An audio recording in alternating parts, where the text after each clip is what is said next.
Good morning, praise the lord, hallelujah. જીવતા ઈશ્વરની સ્તુતિ થાવ અને પ્રભુઓના પ્રભુ અને રાજાઓના રાજાની સ્તુતિ થાવ. ફરીને એકવાર આપણા ઈશ્વરે, આપણા પ્રભુએ, આપણા પરમેશ્વરે આપણને આ સુંદર સમય આપ્યો છે, નવી પ્રભાત નીકાળી છે. તેમનું ભજન કરવા માટે, તેમની સ્તુતિ કરવા માટે પ્રભુનો પુષ્કળ આભાર માનીએ. Hallelujah, praise the lord. ખરેખર વાલા મિત્રો, આ સુંદર તક આપણને માટે ઘણા બધા લોકો જોવાને માટે ઈચ્છતા હશે, પણ આ સુંદર પળો, તકો દેવે આપણા જીવનમાં ઉમેરી છે. તેને માટે પ્રભુની સ્તુતિ કરીએ, આરાધના કરીએ અને પ્રભુમાં આનંદ કરીએ. અને આનંદ સાથે આપણે આજના દિવસની શરૂઆત કરીએ. Hallelujah, praise the lord. જુઓ, પ્રભુના જન્મ સમયે દૂતોએ સ્તુતિગાન કર્યા. દૂતોએ ખબર આપી, મનુષ્યને ખબર આપી. હાલેલુયા. અને દૂતોએ સ્તુતિગાન ગાયા. Praise the lord, hallelujah. અને આજે આ જગતમાં આપણે પ્રભુની સ્તુતિ કરીએ છીએ. હાલેલુયા. ચોક્કસ આપણે સુવાર્તા આપવાનું કાર્ય પણ અલગ અલગ રીતે કરી રહ્યા છે. પ્રભુની પુષ્કળ સ્તુતિ થાવ કે જે કામ દૂતોએ શરૂઆત કરી હતી, જે પ્રથમ દૂતોએ કરી, એ કાર્ય હવે આપણે કરી રહ્યા છે. હવે આપણે કરવાનું છે. અને આપણે બીજાઓને, જેમ તેઓએ બીજાને સુસમાચાર જણાવ્યા, એમ આપણે પણ સુસમાચાર જણાવવાના છે.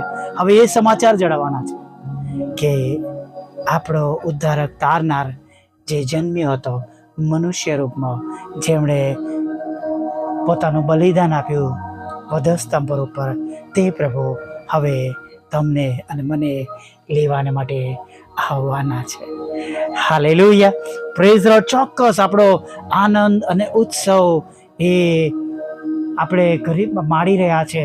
આનંદ ઉત્સવના પ્રસંગો આપણે માટે છે, આનંદની વાતો આપણે માટે છે, આનંદના પ્રસંગો છે. સ્તુતિ કરવા માટે અને પ્રભુનું ભજન કરવા માટે આપણી પાસે બધી જ તકો છે. અને એક એક એ તકોને ઝડપી લઈએ અને પ્રભુની સ્તુતિ કરીએ, આરાધના કરીએ. પણ સાથે જે કામ કરવાનું છે, જેની અગત્યતા છે, એ બાબતો પણ આપણે બીજાઓ સુધી પહોંચાડીએ. આપણે તૈયાર થઈએ, તૈયાર કરીએ અને તૈયાર રહીએ. હાલેલુયા. જેમ એ સમયમાં દૂતોએ કહ્યું, હું તમને આનંદના સમાચાર આપું છું. એક ઉદ્ધારક તારનાર જન્મ્યો છે. Hallelujah, praise the lord. જે ઉદ્ધારક તારનાર જન્મ્યા છે, એ ઉદ્ધારક તારનાર આ સમયમાં પાછા તમને અને મને લેવાને માટે, તેમની પ્રજાને, તેમના લોકોને લેવાને માટે હવે આવવાના છે. Praise the lord. એક સમય એવો હતો કે જ્યારે તેમણે યરુશલેમની અંદર વિજયવંત પ્રવેશ કર્યો. નહીં, લોકોએ તેમનું વેલકમ કર્યું. અને આજે આપણે પ્રભુને માટે તૈયાર થવાનું છે, તૈયાર રહેવાનું છે. તેઓ જ્યારે વાદળો પર આવે ત્યારે આપણે ઉચકાય જે એવા જીવનોથી, આપણે એવા જીવનો જીવીને આપણે રોજે રોજ આપણને આપવામાં આવેલા દિવસોમાં આપણે તૈયાર રહેવાનું છે, આગળ વધવાનું છે. અને ઘણી બધી હજી તૈયારીઓ કરવાની છે. હાલેલુયા. અને હજી ઘણા બધા લોકો સુધી પ્રભુનું પવિત્ર નામ મળે, એના માટે આપણે પ્રયત્ન કરવાના છે. આપણે પ્રયત્ન કરવાના છે. બાકી ચોક્કસ પ્રભુ આપણને એમાં સફળતા આપનાર છે. Hallelujah, praise the lord. કેમ કે વચન સ્પષ્ટ કહે છે, દરેક ઘૂંટણ નમશે અને દરેક જીભ કબૂલ કરશે. તો જેમ કહેવામાં આવ્યું છે એ પ્રમાણે થયા વગર રહેવાનું નથી. હાલેલુયા. તમારે અને મારે તો પ્રયત્ન કરવાના છે. અને જે સુસમાચાર પ્રભુના જન્મ સમયે દૂતોએ ફેલાવ્યા, એ સુસમાચાર આપણે લઈને આજના સમયમાં લોકો સુધી પહોંચવાનું છે, બીજાઓ સુધી પહોંચવાનું છે. અને બીજા ઘણા બધા લોકો પ્રભુ ઈસુ વિશે જાણે, તેમના બલિદાન વિશે જાણે, તેમના પ્રેમ વિશે જાણે, પાપોની માફી વિશે જાણે, અનંતકાળી જીવન વિશે, અનંત જીવન વિશે જાણે, મોક્ષ જે લોકો જે ભાષામાં સમજે છે, મોક્ષ તેમને મળે. Hallelujah, praise the lord. મેં એક એવું ચિત્ર બનાવ્યું હતું કે તમે માનો કે ન માનો, મોક્ષ તો ખાલી પ્રભુ ઈસુ ખ્રિસ્ત દ્વારા જ પ્રાપ્ત થાય છે. ત્યારબાદ ઘણા બધા લોકો એને અલગ અલગ ડિઝાઇનમાં બનાવ્યું, પણ સૌ પ્રથમ મને ગર્વ થાય છે પ્રભુમાં કે હું એ બાબતને રજૂ કરી શક્યો. હાલેલુયા. હા, વચનમાં ઘણા બધા લોકોએ કહ્યું હશે, પણ જે પ્રભુએ તાલંત આપ્યું છે પોસ્ટ બનાવવાનું, એ પોસ્ટમાં પ્રભુના નામે એ પ્રમાણે લખવામાં આવ્યું હતું. અને બીજી પણ એક પોસ્ટ એવી લખવામાં આવી હતી કે આખા જગતમાં ખાલી પ્રભુ ઈસુનું જ લોહી છે કે જે લોહીમાં પાપોની માફી છે. હાલેલુયા.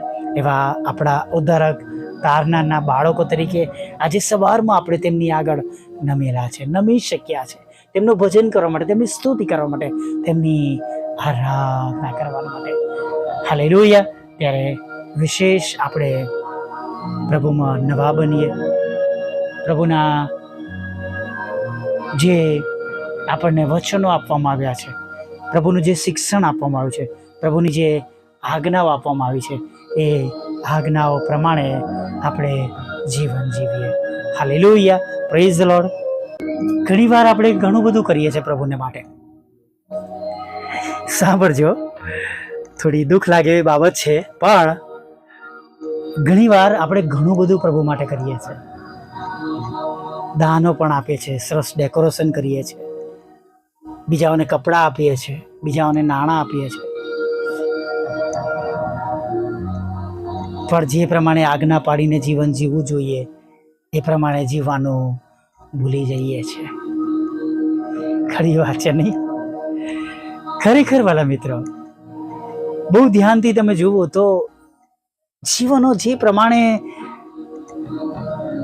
પ્રભુએ જીવવાને માટે આપણને કહ્યું છે, અથવા જે પ્રમાણે આપણે જીવન જીવવું જોઈએ, એનાથી આપણે બહુ વેગળે છે. આપણે ઘણા બધા સારા કામો કરીએ છીએ, પણ જો આપણું જીવન નથી,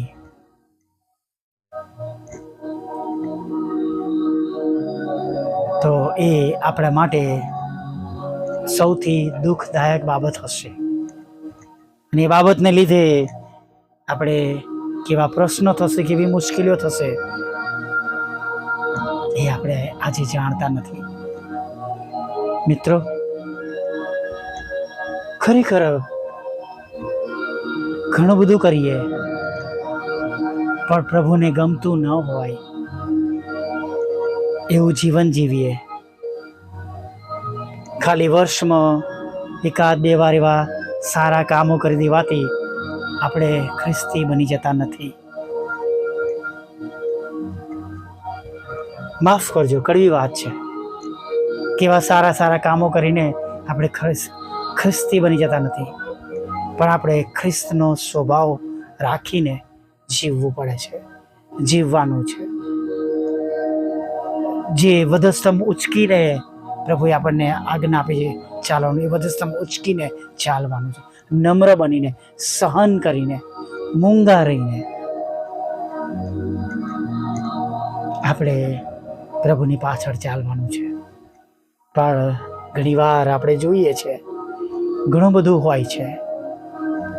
હું શબ્દો એટલે વાપરવા નથી માગતો, કેમ કે કદાચ કોઈને એવું લાગે હું કોઈકના માટે વાત કરું છું, પણ મિત્ર, સાચે જ તમને કહેવા માંગુ છું, આમાંની કોઈ વાત કોઈ એવી વ્યક્તિઓ માટે નથી. બસ આ બાબતો ઈશ્વર તરફથી આવી છે. પણ આપણે એ બધું કરીએ છીએ, પણ જો આપણું જીવન નથી તો એ બધાનો સરેરાશ શૂન્ય છે. સજાગ બનીએ. આવો આજના દિવસની શરૂઆત કરીએ અને પ્રભુમાં વિશ્વાસ રાખીએ કે પ્રભુ આપણા ઈશ્વર, એવા ઈશ્વર આપણી સાથે છે કે જેમના વાલા ઊંઘતા હોય તો પણ તે તેમને સારા દાનો આપી જાણે છે. માટે બીએ નહીં, ગભરાઈએ નહીં. પ્રભુ છે આપણા જીવનમાં, એટલે બધું જ છે એ વિશ્વાસ સાથે આવો આગળ વધીએ. ભલા પ્રભુ, અમે તમારી સ્તુતિ કરીએ છીએ અને અમે તમારો પુષ્કળ આભાર માનીએ છીએ. અને પ્રભુ, આભાર માનતા માનતા પ્રભુ તમારા ચરણોમાં અમે જઈએ છીએ. અને પ્રભુ, આ દિવસ જે તમે અમને આપ્યો છે એમાં પ્રભુ અમે એવા કામો કરીએ અને સાથે એવું જીવન પણ જીવીએ કે જેના દ્વારા અમે તમારી આગળ કબૂલ થઈએ, માન્ય થઈએ. પ્રભુ, તમારી દ્રષ્ટિમાં એ બધું શોભતું હોય પ્રભુ, એવું તમે થવા દો. પ્રભુ, ઘણા બધા ખરાબ કામો કરીને પ્રભુ અમે એકાદ સારું કામ કરીએ એવું કરનારા ન બનીએ, પણ પ્રભુ રોજે રોજ સારું જીવન જીવીને, આજ્ઞાઓ પાડીને અને પ્રભુ અમારો પોતાનો વધસ્તંભ ઉચકીને તમને ગમતું પારખીને કરીએ એવું તમે થવા દો. અમારા જીવનોને તમારા હાથોમાં સોંપીએ છીએ. તેને વધારે શુદ્ધ કરો, વધારે પવિત્ર કરો. ને પ્રભુ, ક્રિસમસના આનંદમાં પ્રવેશ્યા છે પ્રભુ અમે, ત્યારે પ્રભુ અમને રોજે રોજ તમારા જેવા બનવાને માટે મદદ કરો. અમને શાંત રાખો. ગુસ્સો, ઈર્ષા, અદેખાઈ, કુસમ, લડાઈ, ઝઘડો, વિષય વાસનાઓ, દ્રવ્ય લોભ, પક્ષાપક્ષીઓ, ઈર્ષા, અદેખાઈ અને પ્રભુ ઘમંડ અને પ્રભુ જે બધી બાબતો છે જગતની લાલચો પ્રભુ, એમાંથી અમને છોડાવો, બહાર કાઢો અને વધારે શુદ્ધ કરો અને વધારે તમારામાં મજબૂત કરો એવી અમે પ્રાર્થના કરીએ છીએ. પ્રભુ, જે બાબતો અમારી મેળે, અમારી જાતે અમે કરી શકતા નથી પ્રભુ, એ બાબતો કરવાને માટે તમે અમને મદદ કરો પ્રભુ. અને પ્રભુ, એમ પ્રભુ અમે તમને ગમતું પારખીને આખો દિવસ વિશ્વાસપૂર્વક ઈમાનદારીથી તમારી પાછળ ચાલીએ એવું તમે થવા દેજો. સાથે પ્રભુ પ્રાર્થના કરીએ છીએ પ્રભુ કે જે વહાલાઓ તમને રોજની જેમ અત્યારે પણ મળવા આવ્યા છે પ્રભુ, આ રોજની જેમ અત્યારે પણ તમારું ભજન કરવા માટે આવ્યા છે, તમારી સ્તુતિ કરવા માટે આવ્યા છે, તમારી આરાધના કરવા માટે આવ્યા છે, એ સર્વ લોકોને પ્રભુ અમે તમારી પાસે લાવીએ છીએ. પ્રાર્થના કરીએ છીએ પ્રભુ, દરેક પર તમારો જમણો હાથ રાખો, દરેકને નવો અભિષેક આપો પ્રભુ, તમારો નવો અને તાજો સ્પર્શ આપો, એમના માર્ગોને આશીર્વાદિત કરો, એમના જીવનોને આશીર્વાદિત કરો, તેમની યોજનાઓને આશીર્વાદિત કરો, તેમના રોજગારને, નોકરી ધંધાને પ્રભુ તમે આશીર્વાદિત કરો. અને પ્રભુ, આજે જે સર્વ આશીર્વાદો તમારા બાળકો માટે તમે રાખી મૂક્યા છે પ્રભુ, એ આશીર્વાદોથી તેઓ ભરાઈ જાય એવું તમે થવા દો. જે માર્ગમાં ચાલવાનું છે એ માર્ગમાં ચાલવાના માટે પ્રભુ તમારા બાળકોને તમે મદદ કરો પ્રભુ. હા પ્રભુના પ્રભુ અને રાજાઓના રાજા સ્તુતિ કરીએ છીએ, આભાર માનીએ છીએ પ્રભુ. આજના દિવસમાં પ્રભુ અમારી સાથે રહો અને વિશેષ પ્રભુ અમારા હૃદયની કરેલી પ્રાર્થનાઓ તમારા સુધી માન્ય થાય એવી પ્રાર્થના કરીએ છીએ પ્રભુ. અમારી મધ્યે એવા લોકો પણ છે પ્રભુ કે જેઓ હતાશ છે, નિરાશ છે, દુઃખી છે, ચિંતિત છે પ્રભુ. સર્વનો પ્રભુ આધાર તમે બનો પ્રભુ, નબળાને તમે જોર આપો પ્રભુ પિતા. વિધવા બહેનો, વિધુરો, અનાથોની પ્રભુ તમે સાથે રહો. મનબુદ્ધિના લોકો, માનસિક રોગીઓ અને વિકલાંગોની પણ તમે સાથે રહો પ્રભુ, એ પ્રાર્થના કરીએ છીએ. તૂટેલા ઘરને જોડો પ્રભુ, ડિવોર્સને ખાલી જ કરો પ્રભુ. અને જેઓ બદીઓમાં છે પ્રભુ, જગતના જીવનોમાં છે, વ્યભિચારમાં છે, જાત જાતના નશાઓમાં છે, કુટેવોમાં છે, લતોમાં છે, જીદોમાં છે, ખોટા સંગમાં છે પ્રભુ, તમે તેમને બચાવી લો, તેમનો નાશ ન થાય, તેઓ પસ્તાવો કરે પ્રભુ અને પાછા ફરે એવું તમે થવા દેજો પ્રભુ. જે બાળકોને લગ્નની આશીર્વાદની જરૂર છે, લગ્નનો આશીર્વાદ આપો. બાળક ધનના આશીર્વાદની જરૂર છે પ્રભુ, બાળક ધનનો આશીર્વાદ આપો પ્રભુ. જોબનો આશીર્વાદ આપો, બિઝનેસનો આશીર્વાદ આપો. નથી કોઈ પ્રકારની જોબ તો તમે એમને જોબ આપો. તેમની પાસે બિઝનેસ છે પ્રભુ, સારો ચાલતો નથી તો બિઝનેસને પ્રભુ તમે આશીર્વાદિત કરો. કોઈ ખોટી બાબતમાં ફસાઈ ગયા છે તો એમાંથી તમે એમને બહાર કાઢો પ્રભુ. તેમને મકાન આપો, લોન આપો, નાણાંનો આશીર્વાદ આપો. તેમના વિદેશ સેવાના માર્ગોને સફળ કરો પ્રભુ. તેમના વિરુદ્ધમાં કોર્ટ કેસ, FIR, ખોટા તુમ્મતો છે પ્રભુ, તો તમે એને પણ તમે ખાલી જ કરજો પ્રભુ, એવી અમે પ્રાર્થના કરીએ છીએ પ્રભુ. પ્રાર્થના કરીએ છીએ પ્રભુ જે બાળકોને પ્રભુ અત્યારે પ્રભુ પિતા પરીક્ષામાં પાસ થવાની જરૂર છે. દેશ અને વિદેશમાં જે જુદી જુદી પરીક્ષા તેઓ આપી રહ્યા છે, તમે તેઓને તેમાંથી ઉત્તીર્ણ કરજો અને જે કંઈ સંકટો હોય તેમાંથી તેમને બહાર કાઢજો પ્રભુ. દરેક સેવક સેવિકાઓની સેવાઓને આશીર્વાદિત કરજો. અમારી જેમ ઇન્ડિપેન્ડન્ટ સેવાઓ કરે છે અમારા બધાની પ્રભુ તમે મુલાકાત લેજો અને પ્રભુ અમારા બધાના ઘરોનું તમે ભરણ પોષણ કરજો. અમારી સેવાઓ દ્વારા તમે મહિમા પામજો, આશીર્વાદિત થજો. વિશેષ અમારી ઓડિયો વિડીયો અને પ્રભુ બુધવાર શુક્રની સંગતો રોજના રેકોર્ડિંગને વોટ્સઅપ ફેસબુક યુટ્યુબ દ્વારા થતી સેવાઓને તમે પુષ્કળ આશીર્વાદિત કરો. બીજાનો મોકલે છે, સાંભળે છે, તેમને બમણા આશીર્વાદથી ભરી દો રાજા. એવી અમે પ્રાર્થના કરી જતાના સમયની જરૂરિયાત પૂરી પાડો. ખોરાક, વસ્ત્ર, અન્ન પાણી આપો અને પ્રભુ નાની મોટી ભૂલો માફ કરો અને ખાસ પ્રભુ પિતા દરેક પ્રકારના દુઃખો તમારા બાળકોના દૂર કરજો અને પ્રભુ દિવસ દરમિયાન તમારા બાળકોનું રક્ષણ કરજો, તેમના હાથના કામોને સફળ કરજો. ક્રિસમસનો, નાતાલનો આનંદ પરિવાર સાથે, કુટુંબ સાથે માણી શકે એવું થતું છે. જે ઘરોમાં મરણોએ પ્રવેશ કર્યો છે પ્રભુ, એ ઘરોમાં તમારો સ્વર્ગીય દિલાસો આપજો પ્રભુ. નાની મોટી ભૂલો, પાપ, ગુનાહ માફ કરો ને સાંજે આભાર માટે તેડી લેવું માગતા પ્રભુ ઈસુના નામમાં આટલું સાંભળો અને એ બાપ માન્ય કરજો. આમીન, આમીન, આમીન.